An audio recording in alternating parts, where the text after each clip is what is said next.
Bismillahirrahmanirrahim. Assalamualaikum warahmatullahi wabarakatuh. Selamat siang anak-anak. Hari ini kita akan melanjutkan materi, yaitu masuk ke bab 3 tentang kesehatan dan keselamatan kerja dalam bisnis retail. Langsung saja ya, kita masuk ke pembahasan yang pertama, yaitu konsep kesehatan dan keselamatan kerja bisnis retail.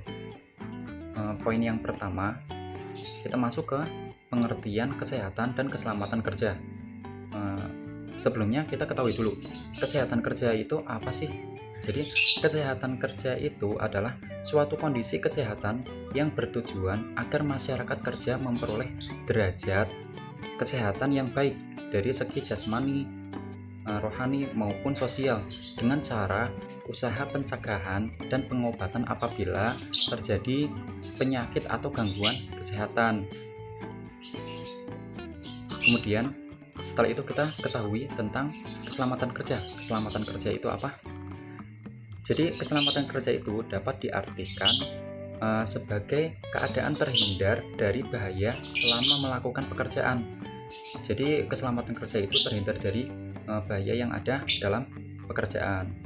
Dengan kata lain, keselamatan kerja merupakan salah satu faktor yang harus dilakukan selama bekerja. Nah, keselamatan kerja ini bisa meliputi yang pertama APD. APD itu apa?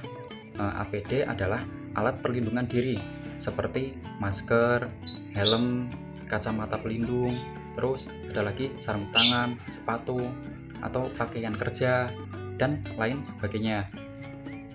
Kemudian yang kedua ada perawatan mesin. Jadi mesin itu harus dirawat dengan baik karena agar bisa digunakan dengan seefektif mungkin dan dapat digunakan untuk menunjang perusahaan serta nyaman digunakan ya. Kemudian yang ketiga yaitu ada pengaturan jam kerja sesuai undang-undang.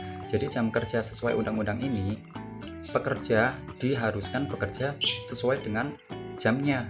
Jadi nggak boleh lebih dari jamnya. Kalau semisal para pekerja dieksploitasi tenaganya, itu berarti perusahaan tersebut dapat dilaporkan. Kemudian apabila ada jam tambahan kerja itu masuknya lembur ya. Jadi kalau lembur itu bakal dapat tambahan bayaran atau honor. Kemudian kita masuk ke pengertian kesehatan dan keselamatan kerja ya. Nah, pada dasarnya kesehatan dan keselamatan kerja adalah sebuah upaya yang dilakukan untuk mengurangi terjadinya kecelakaan, kerusakan, dan segala bentuk kerugian baik terhadap manusia maupun yang berhubungan dengan peralatan, objek kerja, tempat kerja, dan lingkungan kerja secara langsung maupun tidak langsung.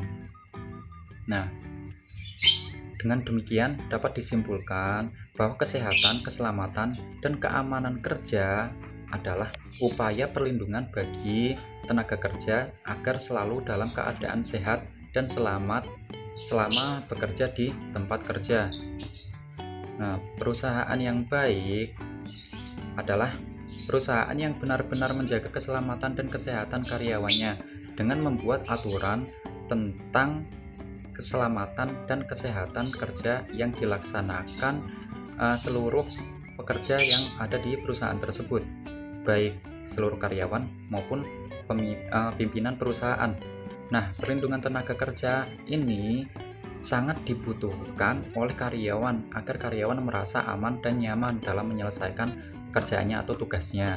Nah, tenaga kerja yang sehat akan bekerja produktif. Nah, sehingga diharapkan produktivitas kerja karyawan meningkat yang dapat mendukung keberhasilan bisnis perusahaan dalam membangun dan membesarkan usahanya. Jadi di sini saling menguntungkan ya antara pekerja dan perusahaan. Jadi perusahaan akan berkembang lebih baik dan pekerja akan mendapatkan perlindungan serta pekerjaan dengan baik juga. Kemudian kita masuk yang poin kedua, yaitu tujuan dari kesehatan dan keselamatan kerja. Nah, kemudian ada dua tujuan, yaitu yang pertama tujuan untuk perusahaan, yang kedua tujuan untuk karyawan. Jadi yang pertama kita masuk ke tujuan yang untuk perusahaan dulu. Jadi produktivitas kerja karyawan meningkat yang dapat mendukung keberhasilan bisnis perusahaan dalam membangun dan membesarkan usahanya. Jadi dapat meningkatkan omset dan kinerja perusahaan serta mencegah terjadinya kerugian dan untuk memelihara sarana dan prasarana perusahaan. Kemudian yang kedua yaitu tujuan untuk karyawan ya. Tujuannya yaitu yang pertama, ini setiap pegawai mendapat jaminan keselamatan dan kesehatan kerja baik secara fisik, sosial, dan psikologi. Jadi intinya menjamin keselamatan setiap orang yang berada di tempat kerja tersebut. Kemudian yang kedua, setiap perlengkapan dan peralatan kerja digunakan sebaik-baiknya dan seefektif mungkin. Kemudian yang ketiga, semua hasil produksi dipelihara keamanannya.